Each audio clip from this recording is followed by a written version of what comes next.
গতকাল বোনের মেয়ের বার্থডে ছিল, তো ওইখানে ইফতার করলাম, তারপর সন্ধ্যা রাতে খাবার খেলাম। খেয়ে এসে বুড়াতের জন্য হালকা পাতলা কিছু রান্না করেছি। তো আসসালামু আলাইকুম, সবাই কেমন আছেন? আশা করি ভালো আছেন। তো আমিও আল্লাহর রহমতে আপনাদের দোয়া ও ভালোবাসে অনেক ভালো আছি। তো বোনের মেয়ের আল্লাহর রহমতে গতকাল 2 বছর হয়েছে, 2 বছর পূর্ণ হয়েছে। তো 2 বছর আগে এমন রমজানে জন্মগ্রহণ করেছিল। তো ওই সময় আমার মেয়ের এসএসসি পরীক্ষা ছিল। তো পরীক্ষা ফেলে এসে পরীক্ষা দিয়ে মেয়েকে নিয়ে আসতাম, আবার চলে যেতাম নারায়ণগঞ্জ। এখন তো নারায়ণগঞ্জ একেবারেই চলে এসেছি। তো ওই ছোট ওই সেদিন যেন জন্মগ্রহণ করেছে, মাশাআল্লাহ 2 বছর হয়ে গেছে। এখন সুন্দর আমাকে মাম্মাম বলে রাখে, মানে শুনতেও খুব ভালো লাগে। তো দেখতে দেখতে মাশাআল্লাহ 2 বছর হয়ে গেছে। কালকে তো বার্থডে অনুষ্ঠান ছিল, মানে অনুষ্ঠান বলতে কি, রমজান মাস যেহেতু ইফতার আর সন্ধ্যা রাতের খাবার খাইয়েছে আমাদেরকে, আর একটা ঘরোয়াভাবে ছোট্টখাটো একটা করেছে আর কি। জন্মদিন আসলে করা ভালো না, একটু খাবারের আয়োজন করেছে আর কি। তো ওইখান থেকে এসে শর্টকাটে কী রান্না করবো ফ্রিজে আমি 4-5 পিস মাংস মাখিয়ে রেখে দিয়েছিলাম একটু নুডলস রান্না করার জন্য। তো এই মাংসটাই ভেজে নিয়েছি ছোটো ছোটো টুকরা করে।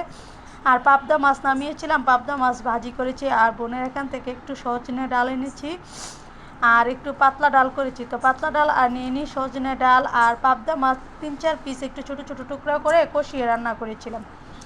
তো এগুলো দিয়ে আজকে খাবারটা খাচ্ছি আর কি। তো কষানো মাছটাও খুব মজা ছিল। আর এদিকে মাংস ভাজা তো কী মজা লাগে জানিনি। চিকেন সব কিছু মশলা দিয়ে চিকেনটাকে ভেজে রেখে দিয়েছিলাম আর কি, আমি একটু নুডলসে দেওয়ার জন্য, যেন পরে কোনো সমস্যা না হয়।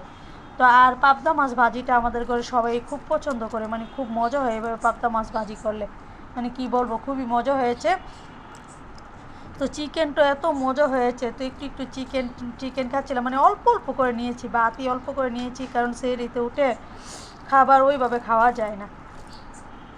তো তার জন্য অল্প ভাত নিয়ে অল্প সব কিছুই নিয়েছি। তো অল্প সজনে ডাঁটা নিয়েছি, অল্প চিকেন নিয়েছি, তারপর 1 পিস মাছ নিয়েছি, তারপর একটু কষা মাছ নিয়েছি, নিয়ে তো ভাত খাচ্ছিলাম। তো দেশি চাউলের ভাত তো যেটা দিয়ে খাই, যে তরকারি দিয়ে খাই না কেন, খুব মজা লাগে খেতে। আর এই ভাতগুলো এত স্বাদ, আর পুষ্টিগুণও খুব ভালো, কারণ একদম অথেন্টিক আমাদের জমির চাউলের ভাত। তো খুব মজা করে খেয়ে নিচ্ছিলাম। আমার ভিডিও ভালো লাগলে লাইক কমেন্ট শেয়ার দিয়ে পাশে থাকবেন, আর আমার জন্য সবাই দোয়া করবেন। তো আমি খুব মজা করেই খাচ্ছিলাম আর গল্প করছিলাম। আমার মা যেহেতু আছে, ছেলে মেয়ে আছে, মানে কথা বলতে বলতে খাচ্ছিলাম আর কি। তো সবাই খুব মজা করেই খাচ্ছিল আজকে খাবারটা, মানে আমাদের ঘরে মাংস ভাজাটা সবাই খুব পছন্দ করে, সাথে একটু পাতলা ডাল হলেই হয়। তো খেতে খেতে আমার ভিডিও শেষ করে নিচ্ছি। আল্লাহ হাফেজ, আসসালামু আলাইকুম।